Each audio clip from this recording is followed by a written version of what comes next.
జగన్ మీద carpet bombing చేస్తా వచ్చారు చంద్రబాబు నాయుడు.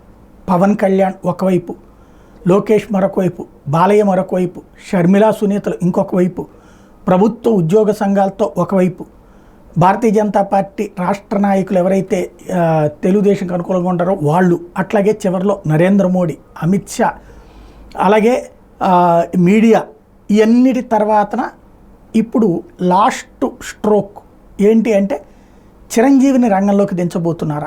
తాజాగా తెలుగుదేశం అనుకూల జర్నలిస్టులు ప్రొజెక్ట్ చేస్తున్నటువంటి అంశం ఏంటంటే 10వ తారీఖున చిరంజీవి విజయవాడ వస్తారని సమాచారం అని, అదే రోజు చంద్రబాబు నాయుడుతో చిరంజీవి సమావేశం అవుతారని, చంద్రబాబుతో కలిసి చిరంజీవి మీడియా సమావేశానికి కూడా ఏర్పాట్లు చేశారని మెన్షన్ చేశారు. వీళ్ళు 11వ తేదీన పవన్ కోసం పిఠాపురం వెళ్ళే అవకాశం ఉందని విశ్వసనీయ వర్గాల సమాచారం అన్నారు. ఇది నాకు విశ్వసనీయం కాదు, తెలుగుదేశం అనుకూల జర్నలిస్టు యొక్క విశ్వసనీయ సమాచారం. అంటే ఇది లాస్ట్ మాస్టర్ స్ట్రోక్ వేయడానికి 11వ తారీఖున ప్రచారం ముగిసే ముందు వచ్చి చిరంజీవి ఆ టెంపో క్రియేట్ చేస్తే అది పవన్ కళ్యాణ్ గెలుపుకి ఉపయోగపడుతుంది అన్నటువంటి ఉద్దేశంతో చేశారన్నటువంటిది ఇప్పుడు జరుగుతున్నటువంటి పాయింట్.